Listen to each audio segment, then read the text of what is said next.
ఈ రోజున క్రైస్తవ లోకంలో, క్రైస్తవ ప్రపంచంలో వాక్యం ఎక్కడ చూసినా విపరీతంగా వినిపించబడుతుంది. మొబైల్ ఫోన్లో విపరీతమైన వాక్యం మనకి చాలా సమీపంగా ఉంది. ఈ రోజున వాక్యం ఒకప్పుడు కేవలం చూసి చదువుకునే బైబిల్సే ఉంటే, ఈ రోజున పండుకొని వినే బైబిల్స్ ఈ రోజున మనకి వెలుగులోనికి వచ్చినాయి. వాక్యాన్ని గంటల తరబడి వింటున్నాం, వాక్యాలను రాసుకుంటున్నాం, వాక్యం చదువుతున్నాం.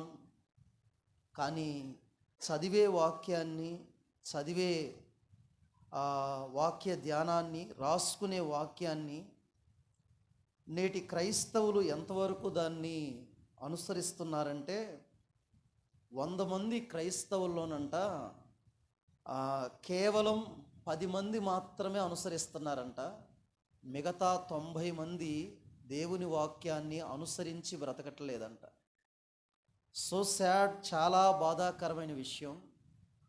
కనుక ఒక స్థలములో రక్షించబడిన విశ్వాసులు ఒక స్థలములో ఒక 100 మంది నివసిస్తుంటే, ఆ 100 మందిలో 100 మంది వాక్యం వినే సంఘాలు ఉన్నాయి, 100 మంది రాసుకునే సంఘాలు ఉన్నాయి, 100 మందిలో 90% వాక్యాన్ని గుర్తుపెట్టుకునే సంఘాలు కూడా ఉన్నాయి. కానీ వాక్యాన్ని జీవితంలో అన్వయించుకొని బ్రతికే సంఘాలు కానీ, జీవితాలు కానీ నేటి దినాల్లో చాలా కనుమరుగైపోతుంది. కనుక విస్తారమైన వాక్య ప్రవాహం, యూట్యూబ్ ఆన్ చేస్తే విస్తారమైన మెసేజ్లు మన కాడికి వస్తున్నాయి. కనుక ఎంతో లోతైన డెప్త్ సందేశాలను డౌన్లోడ్ చేసుకొని ఈ రోజున క్రైస్తవ్యం ఒక విషయాన్ని గురించి ఒకప్పుడు గ్రీక్లో చదవాలంటే బైబిల్ చాలా కష్టం.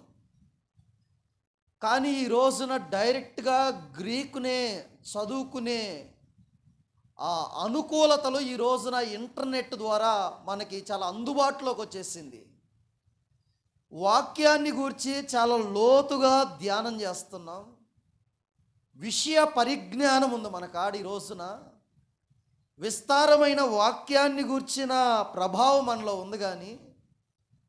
కానీ సంఘములో వాక్య ప్రకారంగా బ్రతికేవారు ఎంతమంది ఉన్నారు అంటే, నిజంగా అది ప్రశ్నగానే మిగిలిపోతుందంటే బహుశా తప్పు కాదేమో. కనుక ఈ రోజున వాక్యం వినే వాళ్ళకి కొదువలేదు, రాసుకునే వాళ్ళకి కొదువలేదు, గుర్తుపెట్టుకొని చూడకుండా కంఠస్థం చేసి వాక్యాలు ఎక్కడున్నాయో బైహార్ట్ చేసి చెప్పే వాళ్ళకి కొదువలేదు. కానీ కొదువ ఎక్కడుందంటే, చెప్పబడుతున్న వాక్య సత్యాన్ని అనుసరించే దగ్గరే ఉంది. ఈరోజు నా సందేశాన్ని మీ మనసుకి ఇలా తీసుకురావాలని నేను ఇష్టపడుతున్నాను. దేవుని వాక్యాన్ని అనుసరిస్తే కలిగే కొన్ని ఆశీర్వాదాలు, దేవుని వాక్యాన్ని విని లేదా దేవుని వాక్యాన్ని చదివి దాని ప్రకారంగా నీవు నేను బ్రతికితే, ఈ సంవత్సర కాలం వాక్యం, ఈ బైబిల్ ఎందుకు ఇవ్వబడిందంటే, ఇది కేవలం చదువుకోవటానికి అయితే అవసరం లేదు మనకి. హలో, కేవలం ఉదయం ఒక అధ్యాయం, సాయంత్రం ఒక అధ్యాయం, ఇది చదువుకోవటానికి మాత్రమే అయితే మనకు అవసరంలా.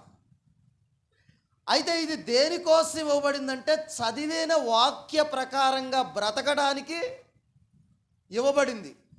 ఇది కేవలం చదువుకోవటానికి మాత్రమే కాదు, దీంట్లో నుంచి చదివిన దానిని అనుసరించటానికి ఈ లేఖనాలు, ఈ బైబిల్ గ్రంథం మన చేతికి ఇవ్వబడింది అనే విషయాన్ని దయచేసి మీరు మర్చిపోవద్దు.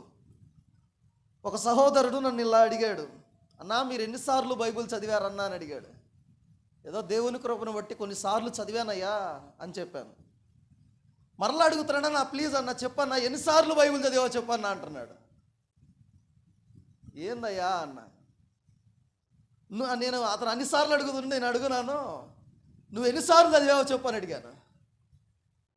అంటే అతను అన్నాడు, అన్నా నేను 3 సార్లు కంప్లీట్గా చదివాను, 4వసారి కూడా బైబిల్ చదవటం ముగింపు దశకు వచ్చిందన్న అన్నాడు.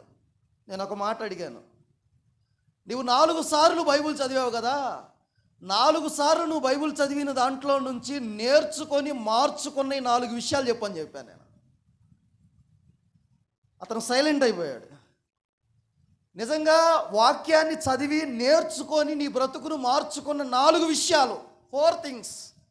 4 సార్లు కంప్లీట్గా బైబిల్ చదివావు కదా, నేర్చుకొని మార్చుకున్న ఈ 4 విషయాలు చెప్పంటే అతని దగ్గర సమాధానం లేక తలకాయ కిందకి దించాడు. ఈ రోజున వాక్యం మీలో 10 సార్లు బైబిల్ చదివిన వాళ్ళు ఉండొచ్చు, 20 సార్లు బైబిల్ చదివిన వాళ్ళు ఉండొచ్చు, 5 సార్లు బైబిల్ కంప్లీట్ చేసిన వాళ్ళు ఉండొచ్చు, 20 సార్లు బైబిల్ చదివిన వాళ్ళు ఉండొచ్చు. బట్ నువ్వు ఎన్నిసార్లు బైబిల్ చదివావని మటుకు దేవుడు నిన్ను అడగబోడు. నేను మరలా చెప్తున్నాను, ఈ మాట గుర్తుపెట్టుకోండి. దేవుడు నువ్వు ఎన్నిసార్లు, 20 సార్లు బైబిల్ చదివావా, 30 సార్లు బైబిల్ చదివావా, 50 సార్లు బైబిల్ చదివావా? జార్జి ముల్లర్ లాంటి భక్తుడైతే 100 సార్లు నిలువు మోకాళ్ళ మీద బైబిల్ చదివాడంట. బట్ దేవుడు ఎన్నిసార్లు చదివావని దేవుడు అడగడు. కానీ చదివిన వాక్యానికి నువ్వు ఎంత విధేయత చూపావనే విషయాన్ని మడుగు దేవుడు ఖచ్చితంగా అడుగుతాడు. రండి, దేవుని వాక్యంలోనికి మనం ప్రయాణం చేద్దాం. ఈ పరిశుద్ధమైన వాక్యాన్ని చదివి ఈ వాక్యాన్ని మనం అనుసరిస్తే మనకు కలిగే ఒక 6 ఆశీర్వాదాలు ఈరోజు మీ మనసుకు తీసుకురావాలని దైవ సేవకునిగా నేను ఇష్టపడుతున్నాను. రండి, పరిశుద్ధమైన బైబిల్లో నుంచి ఓ మాట మనం చదువుదాం. 119వ కీర్తన 119 స్లామ్స్. 119వ కీర్తన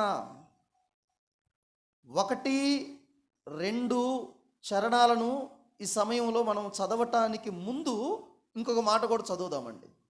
మొదటి కీర్తన 2వ చరణాన్ని కూడా ఒక్క మాట వరకు అట్లా చదువుదాం ప్లీజ్.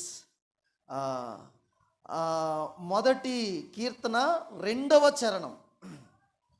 యెహోవా ధర్మశాస్త్రమునందు ఆనందించుచు దివారాత్రము దానిని ధ్యానించువాడు ఎవరంటండి? యెహోవా ధర్మశాస్త్రమునందు ఆనందించుచు దీవారాత్రము ధ్యానించేవాడు ధన్యుడు అని వాక్యం చెప్తుంది. కేవలం ధ్యానిస్తేనే ఆగిపోలేదు ఆ ధన్యత. ప్లీజ్, ఇప్పుడు 119వ కీర్తన 1-2 చరణాలను ఒకసారి మీరు చదువుతారా? 119 1-2 చరణాలను ఈ సమయంలో మనం చదవటానికి ప్రయత్నం చేద్దాం. యెహోవా ధర్మశాస్త్రాన్నేమో మొదటి చరణములో, మొదటి కీర్తన 2వ చరణములో చదివేవాడు ధన్యుడని చెప్పాడు. ఇక్కడ 119వ కీర్తన 1వ చరణం కాడికి వచ్చేరికే యెహోవా ధర్మశాస్త్రమును అనుసరించి నిర్దోషముగా నడుచుకొనువారు ధన్యులు అనే మాటకి మూల భాష హీబ్రూలో నుంచి తెలుగులోకి డైరెక్ట్గా ట్రాన్స్లేట్ చేస్తే వచ్చిన అర్థం ఏంటో తెలుసా? భాగ్యవంతుడు అనే అర్థం ఇవ్వబడింది అక్కడ. ఎవడు ఈ లోకములో భాగ్యవంతుడంటే యెహోవా ధర్మశాస్త్రాన్ని దీవారాత్రము ధ్యానం చేసి ధ్యానం చేసిన వాక్యానుసారంగా బ్రతికేవాడు, నిర్దోషముగా నడిచేవారు ధన్యులు అని దేవుని వాక్యం సెలవిస్తుంది. ప్రియమైన ఈ నూతన సంవత్సరంలోకి అడుగుపెట్టిన ఓ ప్రియమైన చెల్లి, అన్న, అక్క, తమ్ముడు, నాతోటి సహోదరులారా, పెద్దలారా, ఈ సమయంలో మీ అందరికీ నేను చెప్తున్నాను, మీరు కేవలం దేవుని వాక్యాన్ని చదివేవారు మాత్రమే అయితే మిమ్మల్ని మీరు మోసం చేసుకుంటున్నారు. దేవుని వాక్యాన్ని మాత్రమే రాసుకునే వారిగా ఆగిపోతే మిమ్మల్ని మీరు మోసం చేసుకుంటున్నారు. దేవుని వాక్యాన్ని మాత్రమే జ్ఞాపకం పెట్టుకునే స్థితిలోనే మీ జీవితం ఆగిపోతే మిమ్మల్ని మీరు మోసం చేసుకుంటున్నారు. దేన్నైతే మనము చదువుతున్నామో, దేన్నైతే మనం వింటున్నామో, దేన్నైతే మనము రాసుకుంటున్నామో దాని ప్రకారంగా బ్రతికేవాడు ధన్యుడు అని దేవుని వాక్యం సెలవిస్తుంది. హల్లెలూయా, హల్లెలూయా. ఈ నూతన సంవత్సరంలో దేవుని వాక్యానుసారంగా బ్రతికిన ప్రతి మనుష్యుడు ధన్యుడు, భాగ్యవంతుడు అని దేవుని వాక్యం చాలా సుస్పష్టంగా తెలియజేస్తుంది. అమ్మా, మీరు వాక్యానుసారంగా బ్రతికినప్పుడు దేవుడు అంటున్న మాట ఏంటో తెలుసా? మీరు భాగ్యవంతులుగా చేస్తానంటున్నాడు దేవుడు. హల్లెలూయా, హల్లెలూయా. ఎప్పుడు వాక్యం చదివితే కాదు, వాక్యం వింటే కాదు, వాక్యం రాస్తే కాదు, ఏదైతే వింటున్నావో, ఏదైతే రాస్తున్నావో, ఏదైతే చదువుతున్నావో దాని ప్రకారంగా నీవు జీవించిన దినాన నిజంగా దేవుని దృష్టిలో నీ ఒక భాగ్యవంతుడవు, నీ ఒక భాగ్యవంతురాలవు. హల్లెలూయా. ఇది దేవుడు మనకు చెప్పాలనుకుంటున్న మాట. It's second one. రెండవది, దేవుని వాక్యాన్ని విని దాన్ని అనుసరిస్తే మనకు కలిగే రెండవ మేలు ఏంటంటే, నిర్గమాకాండం 20వ అధ్యాయాన్ని ఒకసారి మీరు తీయండి ప్లీజ్. నిర్గమాకాండం 20వ అధ్యాయం. అక్కడ మోషేకి దేవుడిచ్చిన ధర్మశాస్త్రాన్ని గుర్చిన విషయాలు, 10 ఆజ్ఞలను గుర్చిన విషయాలు ఉంటాయి అక్కడ. దేవుడు 20వ అధ్యాయం మీరు తీస్తే నిర్గమాకాండం 6వ వచనాన్ని ఒకసారి చదువుతారా? జాగ్రత్తగా వినండి. నన్ను ప్రేమించి నా ఆజ్ఞలు గైకొను వారిని 1000 తరముల వరకు కరుణించువాడనై యున్నాను. హల్లెలూయా. అందరం చెప్దాం ఒకసారి, హల్లెలూయా. ఇక్కడ ఏమన్నాడు తెలుసా? నన్ను ప్రేమించి నా ఆజ్ఞలను గైకొనువారు అంటే అనుసరించువారు అని అర్థం. Please your understanding. అంటే ఆయన మాటలు ఎవరైతే గైకొంటారో, ఆయన ఆజ్ఞలు ఎవరైతే గైకొంటారో వారినంట దేవుడు ఎన్ని సంవత్సరాలు కరుణిస్తాడంట? 1000 సంవత్సరాలు దేవుడు మన కుటుంబాన్ని ఆశీర్వదిస్తాడంట. హల్లెలూయా. ఈ రోజున అనేక మంది క్రైస్తవుల కుటుంబం అంటే ఇంచుమించు 1000 సంవత్సరాలంటే 10 తరాలను దేవుడు దీవిస్తారంట. ఒక్క వ్యక్తిని బట్టి దేవుడు, ఒక్క వ్యక్తి వాక్యానుసారంగా బ్రతికిన దానికి ఫలం ఏంటో తెలుసా? వాక్యానుసారంగా జీవించిన దాని యొక్క ప్రతిఫలం ఏంటో తెలుసా? 1000 years, 1000 సంవత్సరాలు తన పిల్లల పిల్లల పిల్లల పిల్లల పిల్లల పిల్లల పిల్లల మీదకి ఆ ఆశీర్వాదం దిగి వచ్చిద్దని దేవుడు మాట్లాడుతున్నాడు. ఈ రోజున చాలాసార్లు ఈ ఆశీర్వాదం రాకపోవటానికి గల కారణం ఏంటంటే, ఈ రోజున దేవుని మందిరములో దేవుని వాక్యానికి మనం ఏం చూపుతున్నాం తెలుసా? అవిధేయత చూపుతున్నాం చాలాసార్లు. మీలో ఇక్కడ కూర్చున్న మీలో నాకంటే ఎక్కువ బైబిల్ నాలెడ్జ్ ఉన్న వాళ్ళు ఇక్కడ కూర్చొని ఉండొచ్చు, నాకంటే త్వరగా రెఫరెన్సులు తీయగలిగిన వాళ్ళు అయి ఉండొచ్చు. బట్ దేవుడు దీన్ని మ్యాటర్లోకి తీసుకురాడు. కానీ ఇక్కడ దేవుడు ప్రామిస్ చేస్తున్న మాట ఏంటో తెలుసా? ఈ నూతన సంవత్సరంలో నీతో,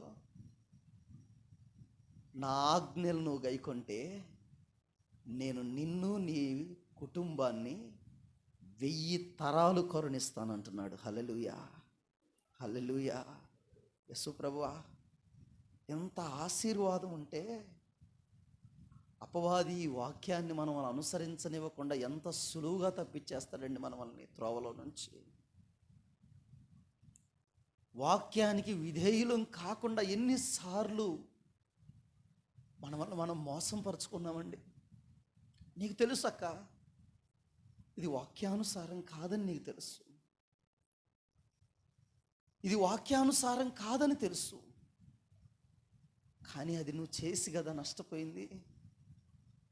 దేవుడు నీ కుటుంబాన్ని ఎందుకు కరుణించలేకపోతున్నాడు? ఈ నూతన సంవత్సరంలో, ఈ 2024వ సంవత్సరం దేవుడు నిన్ను నీ కుటుంబాన్ని కనికరించాలి అంటే నీవు ఆయన వాక్యాన్ని అనుసరించాలి. హల్లెలూయా.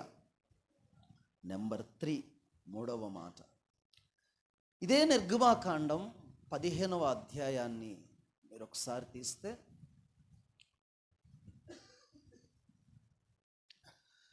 ఇవన్నీ వాగ్దానాలు నేను మీకు చెప్తుంది, వీటిని కూడా మీరు సొంతం చేసుకోవచ్చు.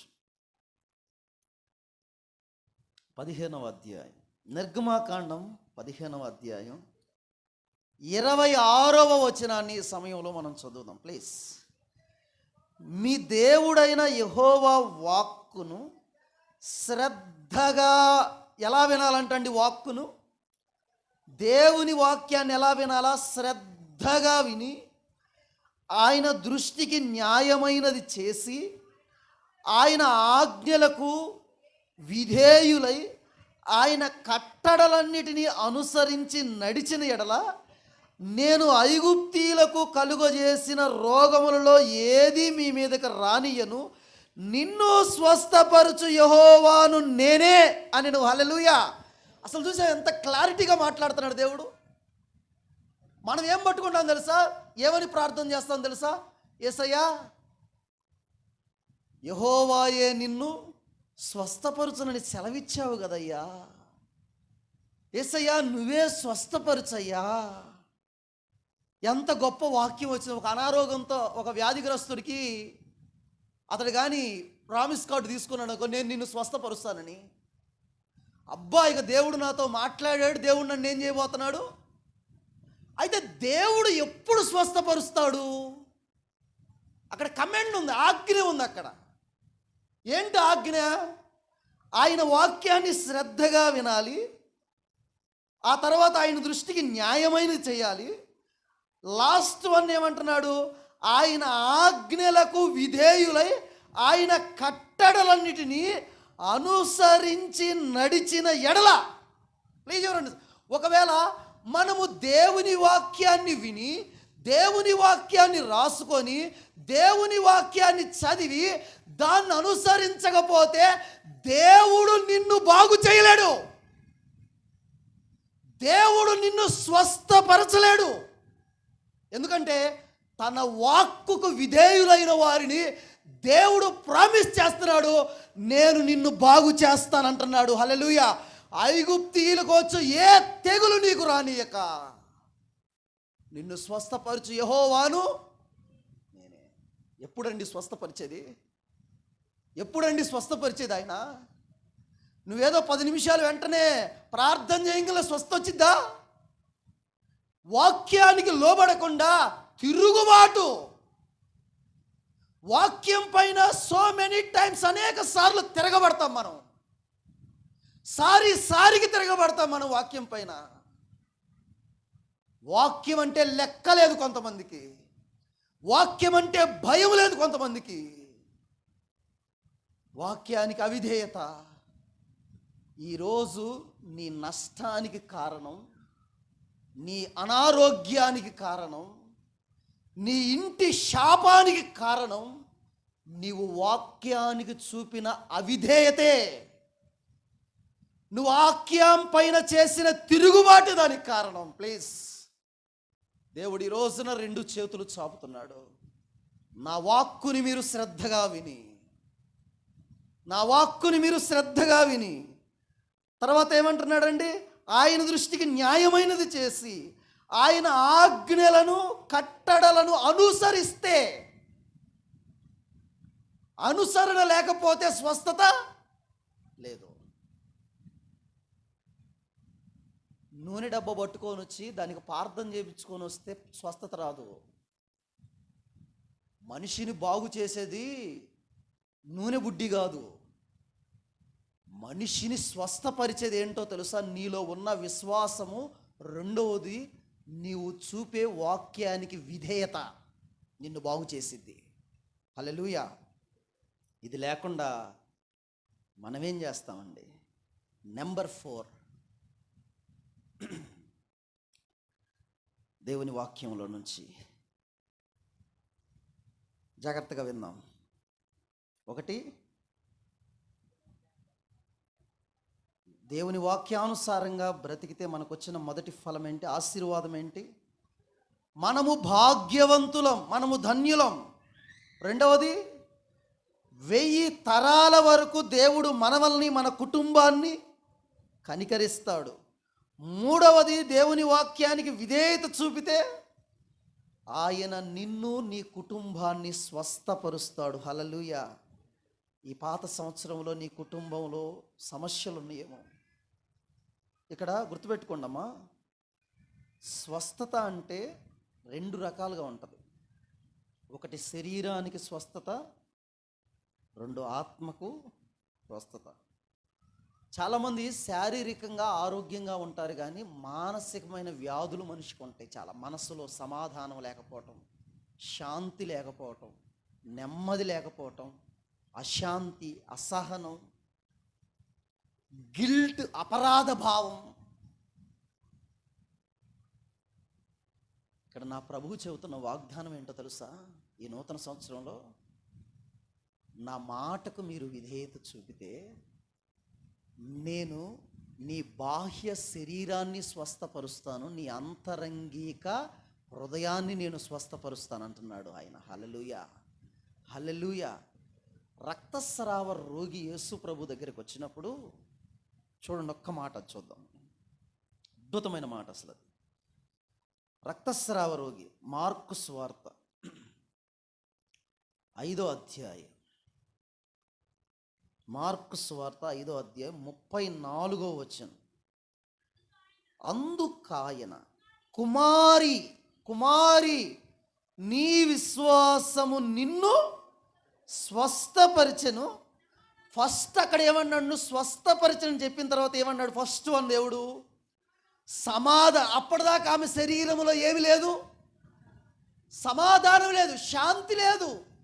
12 సంవత్సరాల నుంచి వ్యాధితో అల్లాడిపోతుంది ఆమె శరీరానికి స్వస్థత లేదు. అయితే ఆమె శరీరంలో స్వస్థత లేదు, మనసుకు స్వస్థత లేదు. ఇప్పుడు చూడండి, ముందు శరీరానికి ఇచ్చాడా, ముందు ఆత్మకి ఇచ్చాడా ప్రభు? చెప్పండి. ముందు ఆత్మకి ఇచ్చాడు. అప్పుడు ఏమన్నాడు తెలుసా? సమాధానము గలదానివై పోము, నీ బాధ నివారణ అయి నీకు స్వస్థత కలుగునుగా. కానీ ఆమెతో చెప్పాను, ప్లీజ్ ప్లీజ్ ప్లీజ్. ఇప్పుడు ఆమెకు 2 స్వస్థతలు వచ్చినాయి. ఆమె జీవితంలో సమాధానం లేదు, సమాధానం వచ్చింది. ఆమె జీవితంలో బాహ్యపరంగా స్వస్థత లేదు, ఆమె బాహ్య శరీరానికి స్వస్థత వచ్చింది. ఈ రోజున దేవుడు మనల్ని, మన కుటుంబాన్ని దేవుడు స్వస్థపరచడానికి దేవుడు ఉపయోగించేవి వాక్యానికి విధేయత, విశ్వాసగల జీవితం. ద మోస్ట్ పవర్ఫుల్ అండి, చాలా శక్తివంతమైంది. నెంబర్ 4, 4వ మాట. 20 ఇర్మియా గ్రంథం తీయండి జాగ్రత్తగా. కొంచెం జాగ్రత్తగా ఆలోచించేద్దాం ఇక్కడ నుంచి వాక్యాన్ని, కొంచెం నాతో కూడా ప్రయాణం చేయటానికి. ఇర్మియా గ్రంథం 11వ అధ్యాయం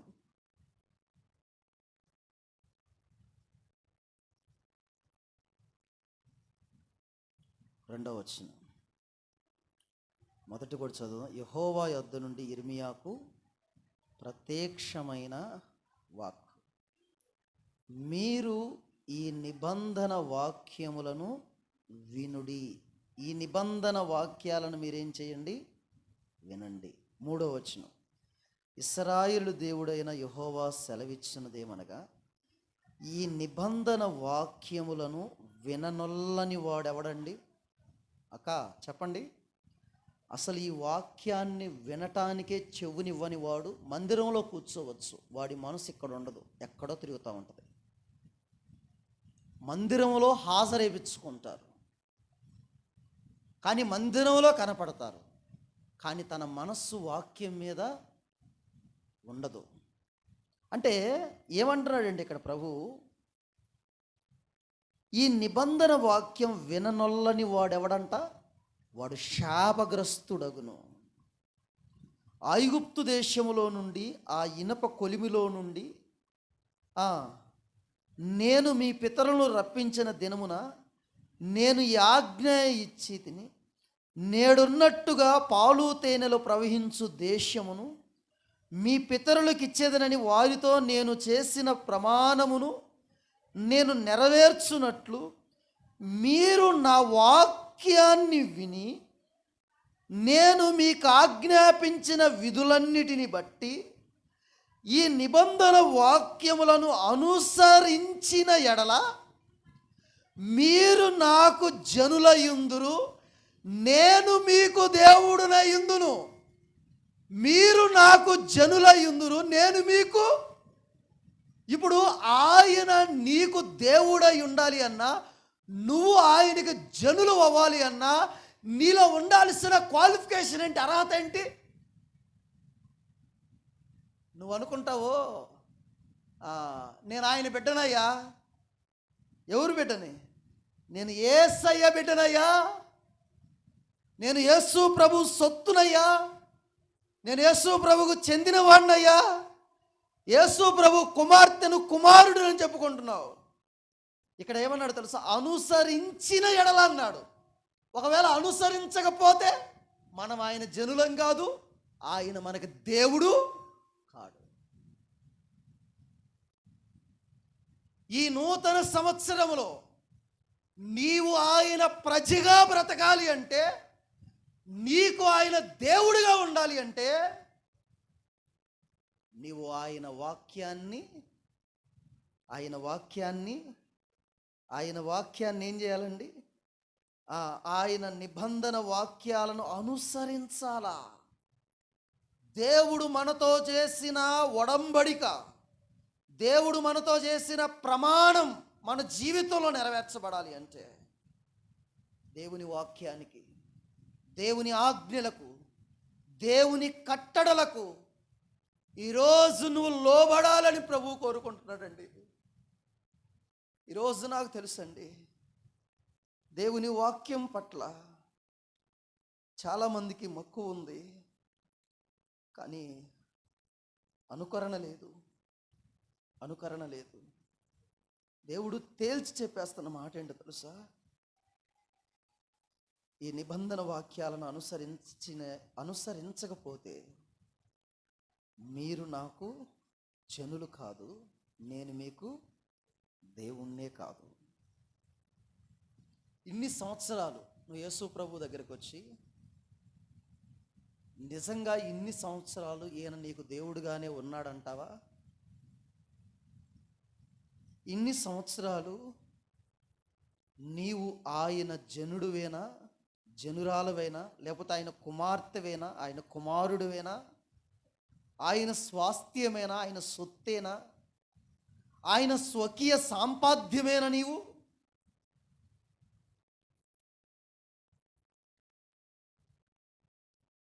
నీవు అనుకుంటే, నేను అనుకుంటే కాదండి. దేవుని వాక్యానికి విధేయత చూపితేనే. It's next one, 5th one. జాగ్రత్తగా మాటను గురించి మనం ఆలోచించాలి. మత్తయి సువార్త 7వ అధ్యాయం,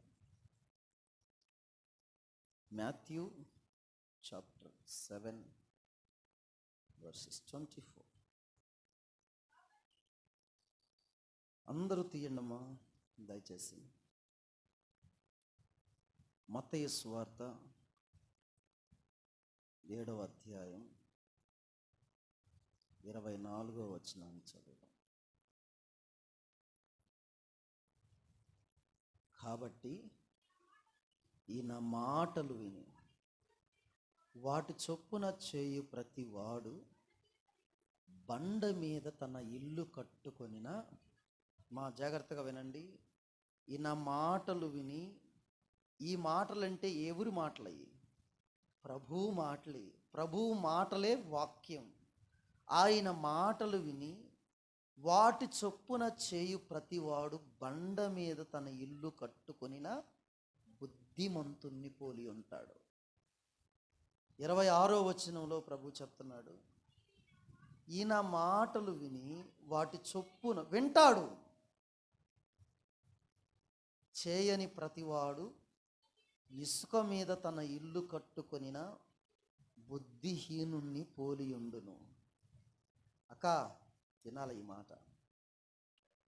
ఇక్కడ రెండు ఉదాహరణలు ప్రభు అయిన యేసుక్రీస్తు ఉపమానంలో ఇక్కడ రెండు ఉదాహరణలు యేసు ప్రభు మాట్లాడాడు.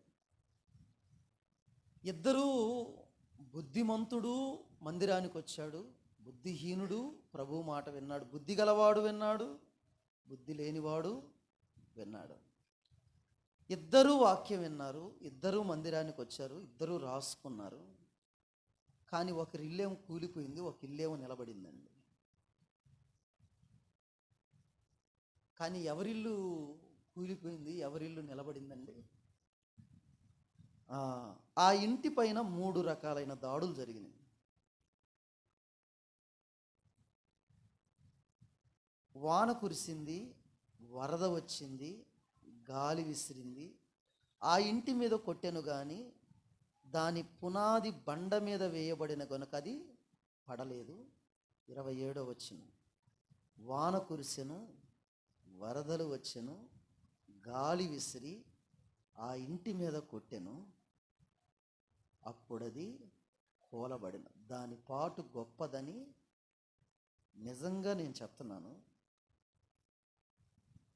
ఇసుకలో ఇల్లు కట్టుకుంటూ బండ మీద ఇల్లు కట్టుకుంటున్నాననే భ్రమలో బ్రతుకుతున్న ఓ సహోదరుడా, సహోదరి, దేవుడు నీతోనే మాట్లాడుతున్నాడు ఈ రోజున. ఇసుక మీద నీ జీవితాన్ని కట్టుకుంటూ దేవుని వాక్యాన్ని అనుసరించకుండా నేను బాగానే ఉన్నానులనే భ్రమలో బ్రతుకుతున్న దేవుడు నీతో మాట్లాడుతున్న మాట ఏంటో తెలుసా?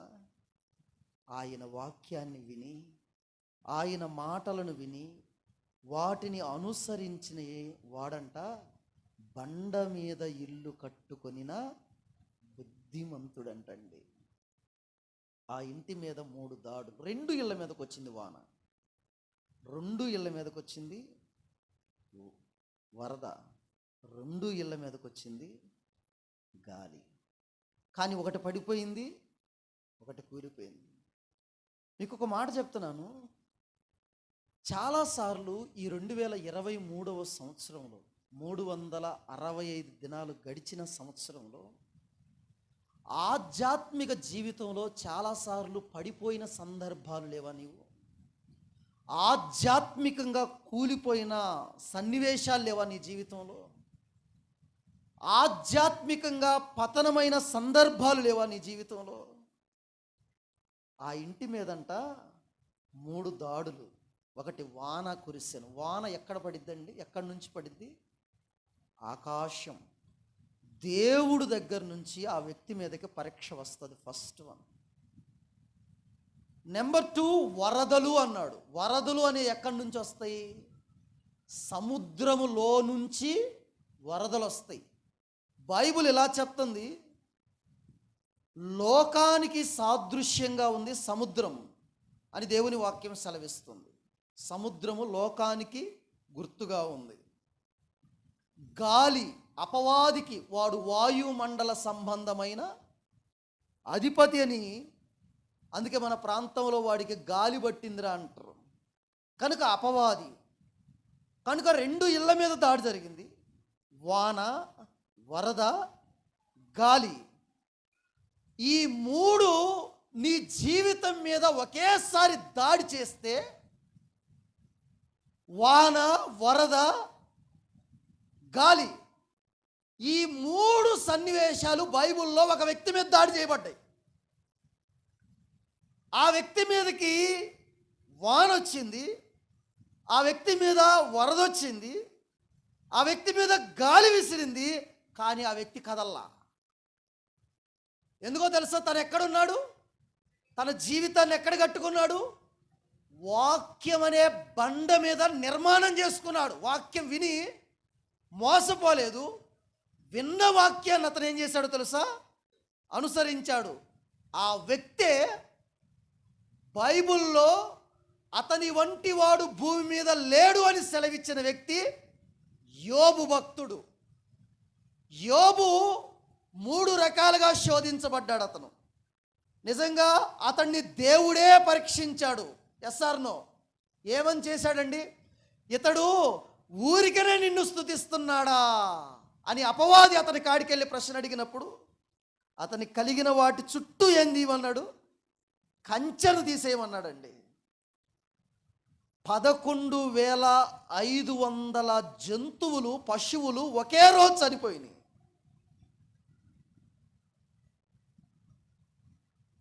7 కుమారులు, 3 కుమార్తెలు. 7 కుమారులు, 3 కుమార్తెలు ఒకేసారి మిద్దె కూలి వారి మీద పడి చనిపోయారు. స్నేహితులు వచ్చి మాట్లాడుతున్నారు, నువ్వేదో పాపం చేసావు అనుకుంటా యోబు, అందుకే నీకు ఈ గతి.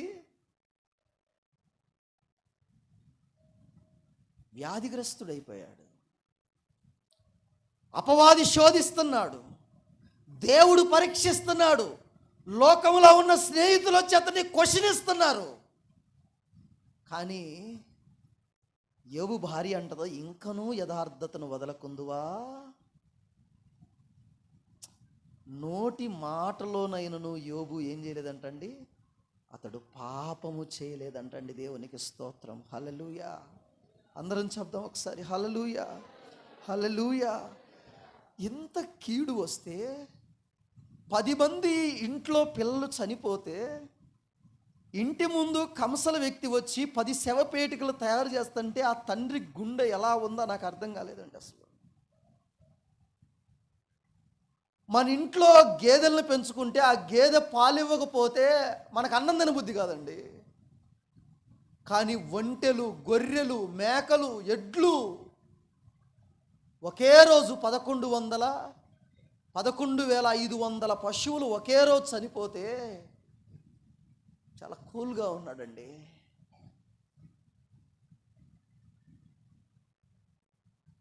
స్నేహితులు వచ్చి అతన్ని ప్రశ్నిస్తుంటే, అవిశ్వాసురాలైన భార్య వచ్చి అతన్ని ప్రశ్నిస్తుంటే, ఇంకనూ యథార్థతను వదలకుందువా? దేవుణ్ణి దూషించి మరణం కమ్మందండి భార్య. దేవుణ్ణి తిట్టి మరణమైపోతుందండి. కానీ ఆ క్షణంలో కూడా యోబు చాలా సింపుల్గా ఆన్సర్ ఇచ్చాడు. అమ్మాయి, ఆశీర్వదించినప్పుడే దేవుడా? ఆశీర్వాదం లేకపోతే ఆయన దేవుడు కాకుండా పోతాడా? ఆయన మనకి తల్లి గర్భములో నుంచి మనం వచ్చేటప్పుడు పశువుల్ని తేలేదు, పిల్లల్ని తేలేదు. ఈ భూమి మీద ఒక 100, 150, 200, 300 సంవత్సరాలు బ్రతికి లోకాన్ని విడిచిపెట్టి వెళ్ళేటప్పుడు ఇవన్నీ నాయనమ్మి తీసుకొని వెళ్ళను. దేవుడే ఇచ్చాడు, దేవుడే తీసుకుపోయాడు. ఆయన నామానికే మహిమ కలుగునుగాక అన్నాడండి. హల్లెలూయా. ఎందుకో తెలుసా? యోబు దేవుని మాట వినటం కాదు, దేవుని మాట విని దానికి సంపూర్ణమైన విధేయత చూపించాడండి. అందుకే తన జీవితం కదల్చబడలేదు.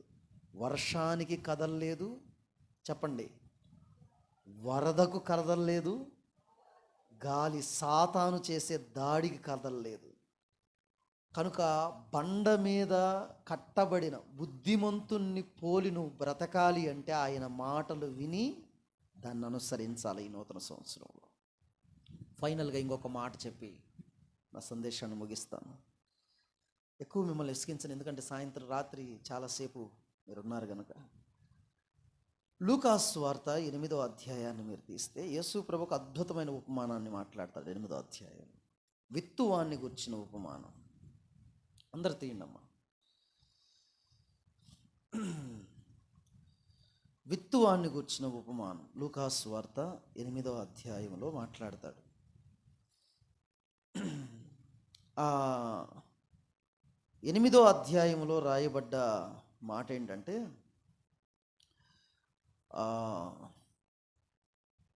విత్తువాడంట విత్తనాలు చేత్తో పట్టుకొని, అమ్మా వినండి జాగ్రత్తగా, 10 నిమిషాలు ప్లీజ్. విత్తువాడంట విత్తనాలు చేత్తో పట్టుకొని విత్తటానికి బయలుదేరి వెళ్ళాడంట.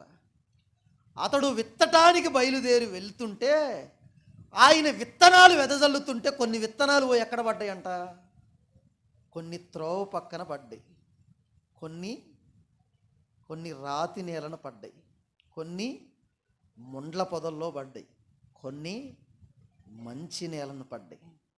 యేసు ప్రభు శిష్యులు ఆయన కాడికి వచ్చి, ఈ ఉపమాన భావం ఏంటో నాకు అర్థం కావట్లేదయ్యా, మాకు ఎక్స్ప్లెయిన్ చేయమని చెప్పారు వాళ్ళు. అప్పుడు యేసు ప్రభు ఇలా మాట్లాడటం మొదలుపెట్టాడు. అబ్బాయి, హృదయం అనేది, విత్తనము అనేది దేవుని వాక్యానికి గుర్తుగా ఉంటే, నేల అనేది మనిషి యొక్క హృదయానికి సాదృశ్యం. నేల అనేది మనిషి యొక్క హృదయానికి సాదృశ్యముగా ఉంది. విత్తనము అనేది దేవుని వాక్యానికి గుర్తుగా ఉంది. జాగ్రత్తగా వినండి. ఈ ఈ 4 రకాలైన క్యారెక్టర్ కలిగిన వాళ్ళు ఇప్పుడు ఇక్కడ కూర్చొని వాక్యం వింటున్నారు. నాకు తెలుసు. త్రోవ పక్కన ఉన్నవాళ్ళు, రాతి నేలనున్నవాళ్ళు, ముండ్ల పొదల్లో పడినవారు, మంచి నేల నుండినవారు. నువ్వు మంచి నేలను పోలి ఉన్నావా? ముండ్ల పొదను పోలి ఉన్నావా? నీవు రాతి నేలను పోలి ఉన్నావా? బట్ సేమ్ టైం నీవు త్రోవ పక్కన ఉన్నావా? కొద్ది నిమిషాలు మనం ఆలోచించేద్దాం. జస్ట్ క్లుప్తంగా చూడండి ఒకసారి దేవుని వాక్యంలో నుంచి మనం ఆలోచించేద్దాం. 11వ వచనాన్ని మనం ఈ ఉపమాన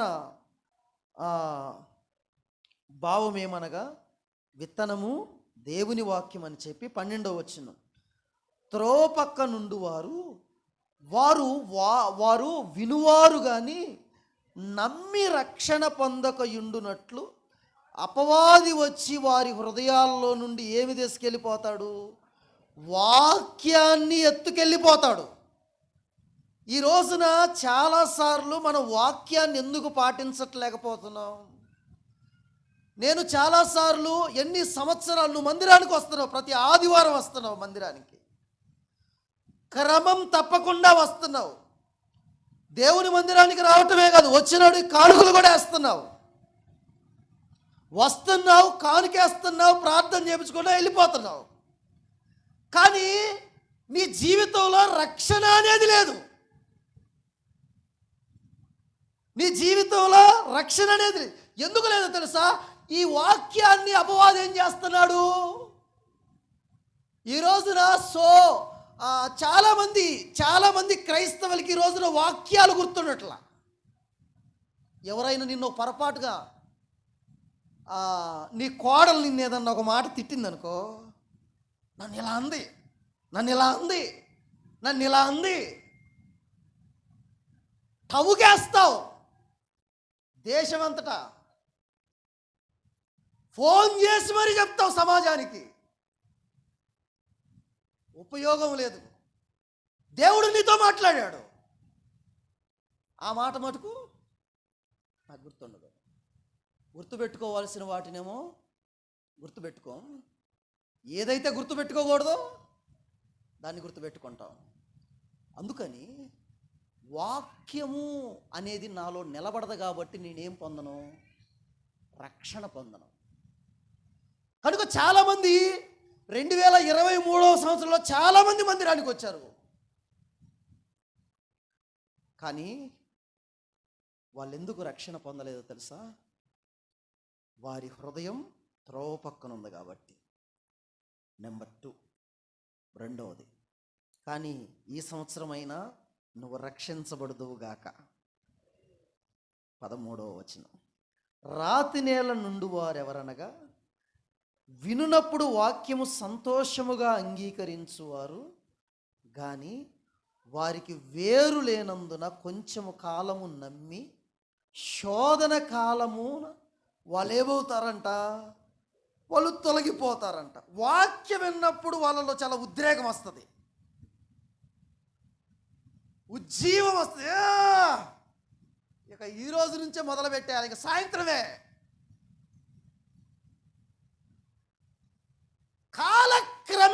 కాలక్రమేణాలో చూస్తే దాని రిజల్ట్ ఉండదు. ఇదే నేలండి. రాతి నేలలో మొక్క ఎందుకు పెరగదో తెలుసా? వేరు లోపలికి వెళ్ళదు కాబట్టి. లోపలికి రాయి, ఆ వేరు లోపలికి వెళ్ళకుండా ఏం అడ్డుపడుతుంది? రాయి అడ్డుపడుతుంది.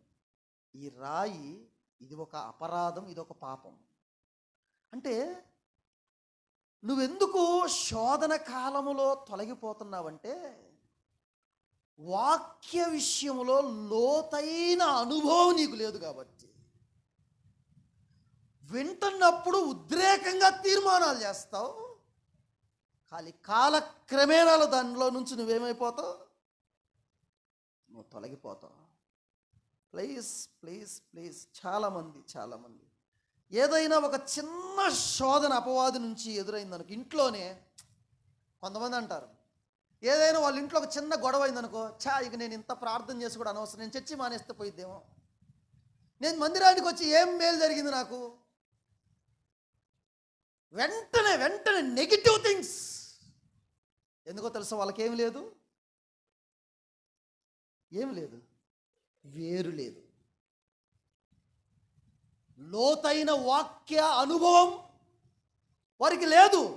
ఈ రోజున చాలామంది శోధన సమయాల్లో, ఎందుకు నేను ప్రార్థనకు వస్తున్నా, ఉపయోగం ఏముంది, ప్రార్థన చేసుకున్నా ఏం ఉపయోగం ఉంది, నా భర్త మారాడా, నాకేమన్నా కలిసి వచ్చిందా, నా ఇల్లు ఏమన్నా పెరిగిందా, నా ఆస్తులు ఏమన్నా పెరిగినాయా, నా ఉద్యోగం ఏమన్నా వచ్చిందా, నాకేమన్నా పెళ్ళి అయిందా.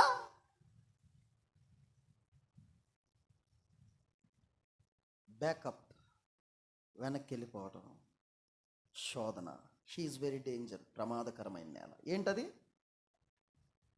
వేరు లేకపోవటం. నెంబర్ 3, ప్రతి ఒక్కళ్ళు ఇక్కడ చిక్కిపోతున్నారండి ఈ రోజున. మూడవ నేల దగ్గర ప్రతి పర్సన్ ఆడ ఆగిపోతున్నాడండి. ఆధ్యాత్మికంగా ముందుకెళ్లకుండా ఆగిపోతుంది. అక్కడ 14 వచ్చింది చదివితే,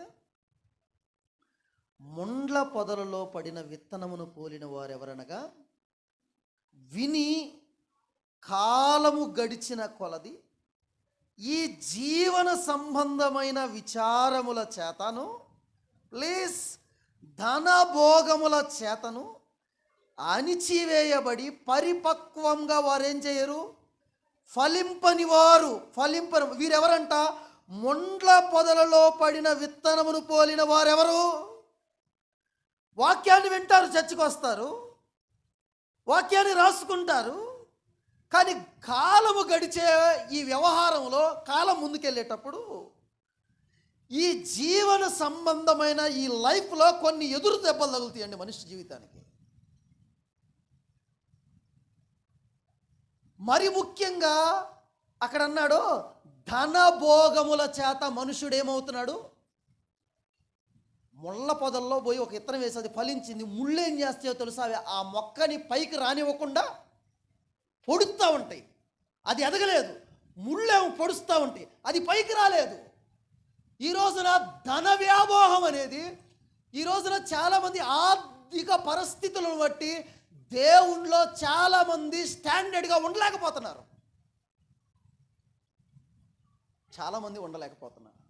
ధనభోగముల చేత సమస్తమైన కీడులకు మూలమేంటి?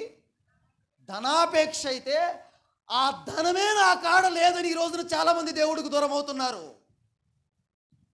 ఆ ధనాపేక్ష సమస్తమైన కీడులకు మూలవరా నాయన అంటే, అసలు ఆ ధనమే లేక ఈ రోజున, ఆ ధనము లేదని ఈ రోజున చాలామంది దేవునిలో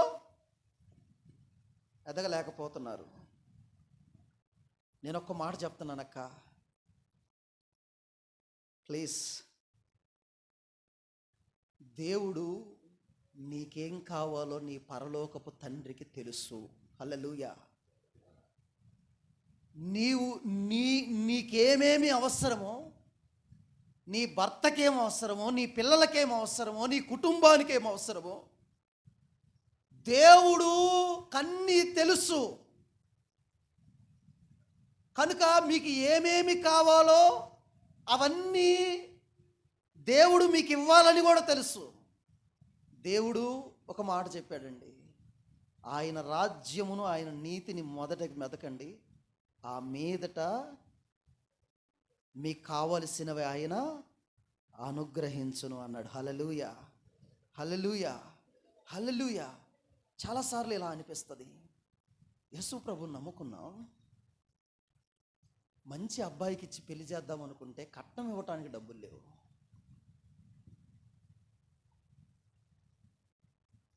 అబ్బాయికి ఉద్యోగం రావటానికి ఇంటర్వ్యూకి సెలెక్ట్ అయ్యాడు.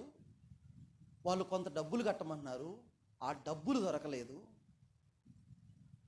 కనీసం ఆ డబ్బులు నడితే మా అబ్బాయికి ఉద్యోగం వచ్చేది కదా, మా అమ్మాయికి పెళ్ళి అయ్యేది కదా. లేకపోతే నాకు కానీ డబ్బులు నడితే నాకు వచ్చిన ఈ అనారోగ్యాన్ని బట్టి నేను హాస్పిటల్కి, మంచి హాస్పిటల్కి వెళ్ళి నేను చూపించుకునేవాడిని కదా. అక్క, నేను ఒక మాట చెప్తున్నా, డబ్బులుంటే నువ్వు కార్పొరేట్ హాస్పిటల్లో ట్రీట్మెంట్ తీపించుకోవచ్చేమో కానీ స్వస్థతను మటుకు నువ్వు కొనలేవు, దేవుడు ఇస్తే తప్ప. హల్లెలూయా, ఆయన ఇవ్వాలి అంతే. కనుక డబ్బులు అన్నీ చేయలేదండి. డబ్బు ఏం చేయలేదో దేవుడు అది చేయగలడు. నీకు తెలుసా, డబ్బుకి ఏది చేత కాదో దేవుడికి అది చేతవు. కనుక ఈ యొక్క మొదటి దినాన దయచేసి 2024వ సంవత్సరములో ఈ మొదటి దినం నేను చెప్తున్నాను, ధనభోగముల చేత నీ ఆధ్యాత్మిక జీవితం అణిచివేయబడిన స్థితిలో నీ ఉంటే దేవుడు నీతోనే మాట్లాడుతున్నాడు. ఈ ఆరాధనలో ఆర్థిక సమస్యలను బట్టి మాత్రమే నువ్వు ఆత్మీయంగా ఎదగలేకపోతే నువ్వు నిజమైన క్రైస్తవురాలు కానే కాదు.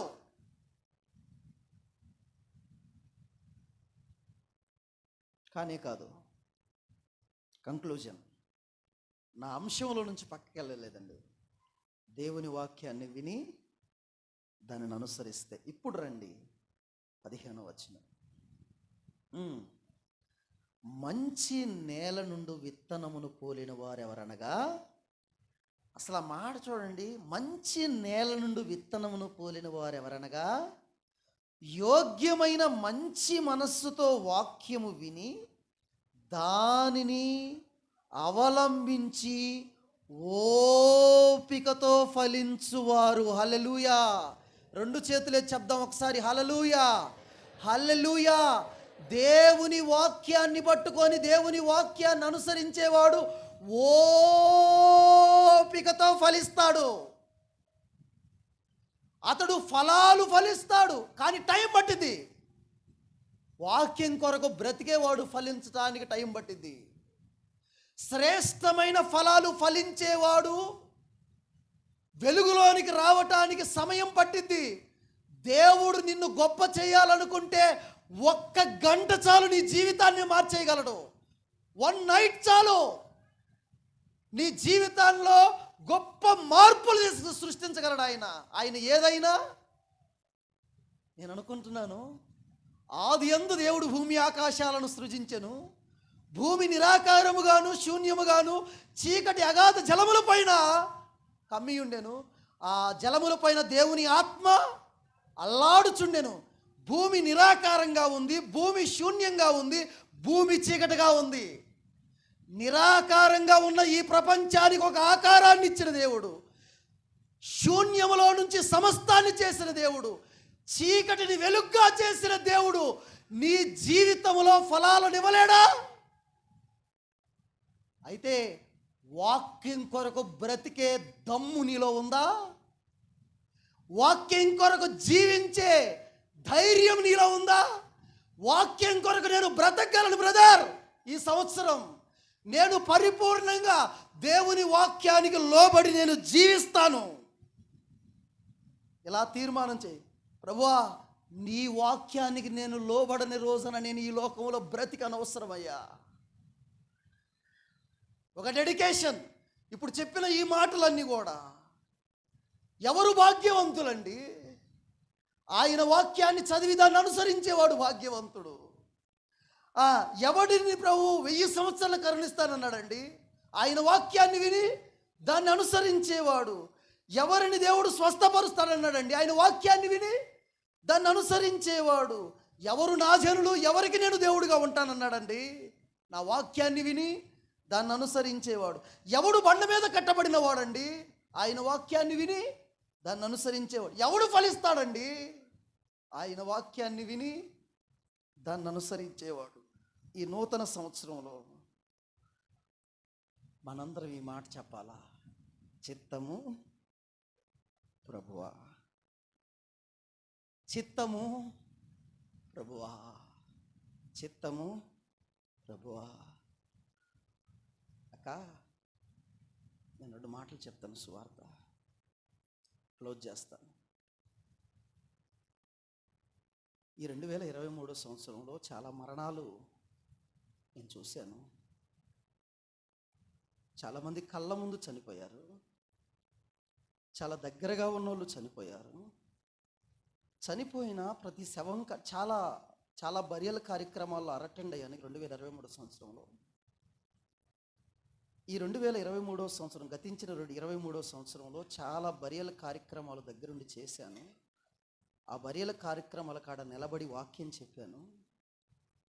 ఆ వాక్యం చెప్తున్న ప్రతిసారి ఏముంది ఈ జీవితం అనిపించిందని చాలాసార్లు.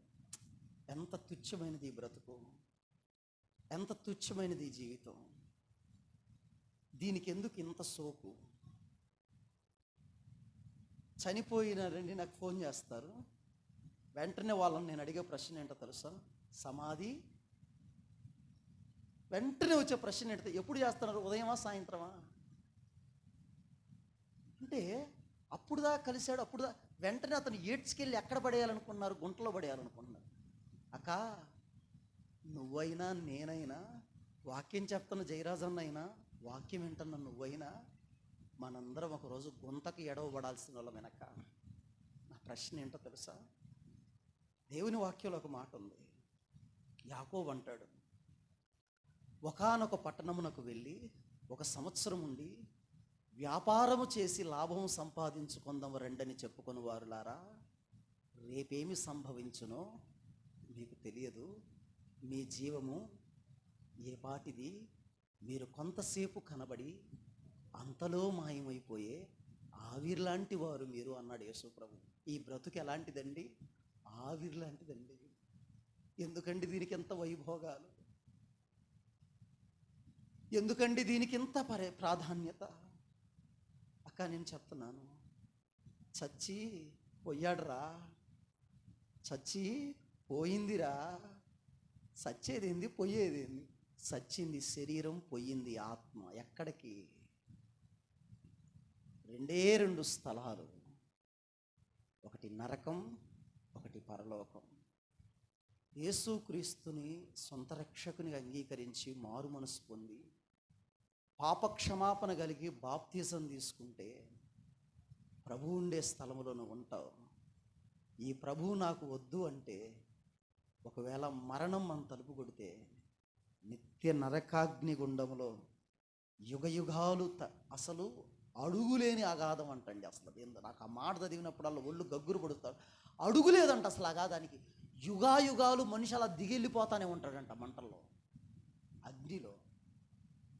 కనుక ఆ అగ్నిలో నుంచి నిన్ను నన్ను రక్షించడానికి, మనందరినీ రక్షించడానికి ప్రభు అయిన యేసుక్రీస్తు దేవుడు మానవుడిగా ఈ లోకానికి వచ్చి మనందరి పాపము కొరకు ఆయన కల్వరిగిరిలో తన ప్రాణాన్ని అర్పించి, ఆయన చనిపోయి సమాధి చేయబడి 3వ దినాన తిరిగి లేచాడు. ఆయన మరలా రాబోతున్నాడు. ఇంకా ఇక్కడ ఎవరైనా సరే యేసు ప్రభు నమ్ముకోని వారు ఎవరైనా ఉంటే, యేసు ప్రభుకు హృదయం ఇవ్వని వారు ఉంటే, ఈ నూతన సంవత్సరంలో దేవుడు తన 2 చేతులు పిలిచి ఆయన చాపి మిమ్మల్ని పిలుస్తున్నాడు. ప్రయాసపడి భారం మోసుకొనుచున్న సమస్త జనులారా నా యొద్దకు రండి, నేను మీకు విశ్రాంతిని కలగజేస్తానంటున్నాడు. కనుక ఆ విశ్రాంతి, ఆ సమాధానం, ఆ శాంతిని పొందుకోవాలంటే నీ హృదయంలోనికి ప్రభు అయిన యేసుక్రీస్తుని చేర్చుకో. దేవుడు నిన్ను, నీ కుటుంబాన్ని రక్షించి నిత్య జీవానికి వారసులుగా చేస్తాడు. అట్టి కృప దేవుడు మనకు దయచేయనుగాక. ప్రార్థన చేద్దాం.